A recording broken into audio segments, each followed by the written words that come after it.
The next point, but then I taught it before we start, is with regards to the students of knowledge, quote unquote, or the days or the translators.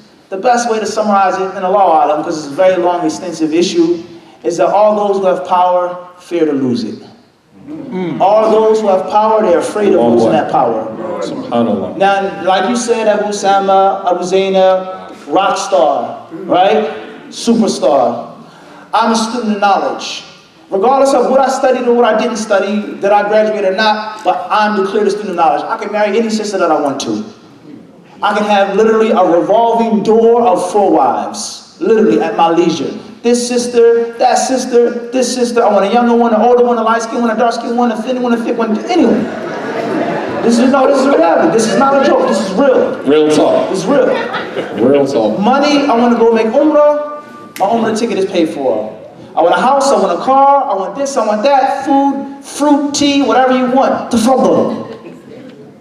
Now, before I accepted Islam, not everybody, but many of us, we were nothing. Basically, a nobody.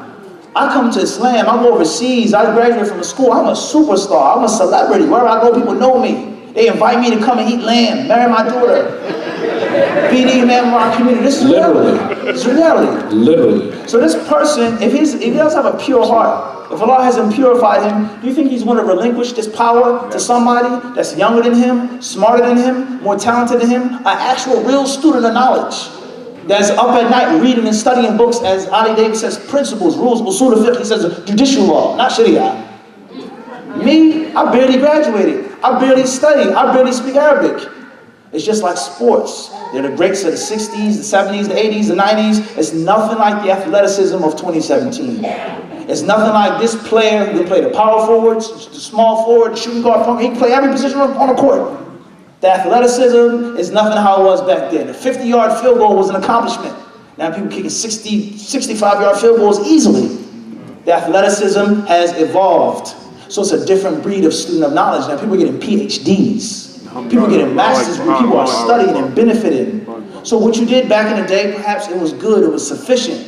You did what you could. And the only knowledge back in the day was get on the phone and call a sheikh. Alhamdulillah. But it's a new day. A new sheriff is in town. Don't be the hero too long that you see yourself to become the villain. No doubt. So, learn when to bow out and pass the torch on to someone else. The point is, absolutely, is that if these people if they're not purified by Allah, they don't want to relinquish their power. So Abu Osama is a better speaker than me. He actually graduated. I just lived in Kuwait and I was an English teacher. He actually graduated. He has a degree.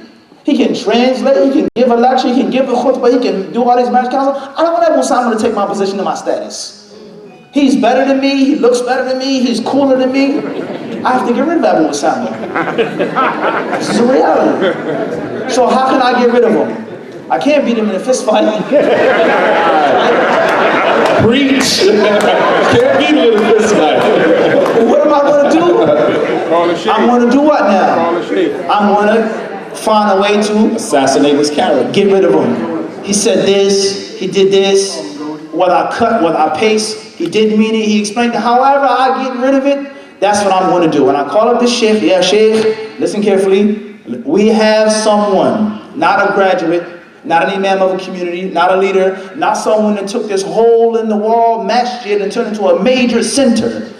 But we have someone who's called, yud'a, yusamma, some majhul, ignorant guy, some nobody. We have someone who says this, who says kada, who says kada, who says kada. He's a Shia when it comes to the Sahaba.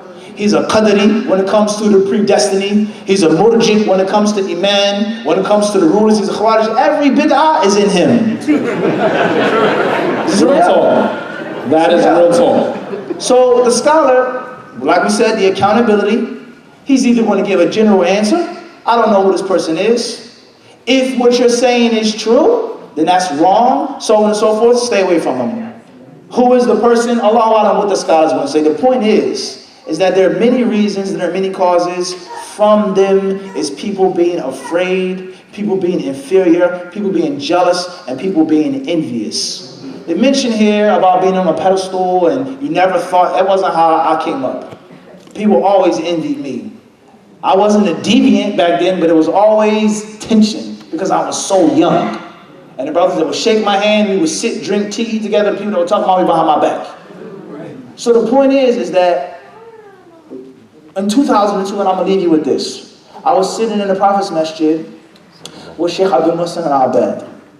And they asked him a question, and perhaps the name of the person most of us can't even pronounce. They said, yeah, Sheikh Abdul Muhsin al-Abbad is the grandfather of Medina. He's the teacher of all of the scholars of Medina. Sheikh Rabi himself studied with him for 2 years. They asked Sheikh Abdul Muhsin, this is 2002 now. Yeah, Sheikh, what about the tabdir of Abu Hassan al-Halabi, Abu Hassan Ma'rabi, so on and so forth. The Sheikh didn't say Sheikh Rabi is right, Sheikh Rabi is this, Sheikh Rabi is a great, he didn't say any of that. He says all of these issues are based off of, he says, ahwaf al-nufus. He says personal beefs and grievances. Now, you're shaking your head and saying, nah, now. In 2002, I wasn't. You wouldn't have agreed with that at all. I didn't disrespect the Sheikh. I'm like, dang, how you gonna say that, Sheikh? That is all personal. That is all personal. 15 years later, only Allah knows what became clear, what became manifest. There are brothers in the crowd that you can ask that saw the gradual development, and those words were clear as day.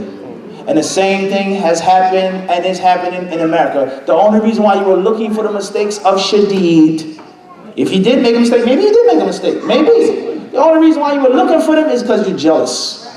The only reason why you're looking to find what Abu Osama said is because you're insecure and inferior, you're afraid Abu Osama is better than you and he's going to take your power and your authority. And then comes the game, so on and so forth. So this is in brief, this is not everything.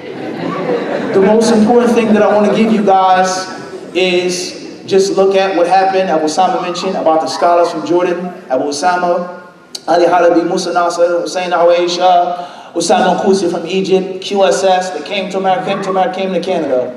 What happened to those scholars? They became deviants. Bilal Phillips, this one, that one, burn his books, get rid of his tapes.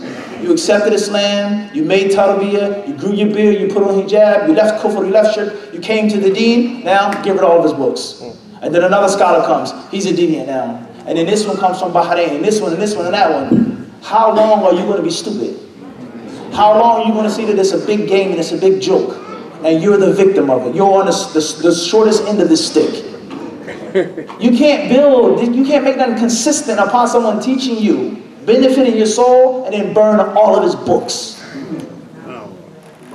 So you're held accountable as well. That's in brief. Allahu Akbar. Allahu Akbar. Takbir. MashaAllah. Tabarakallah.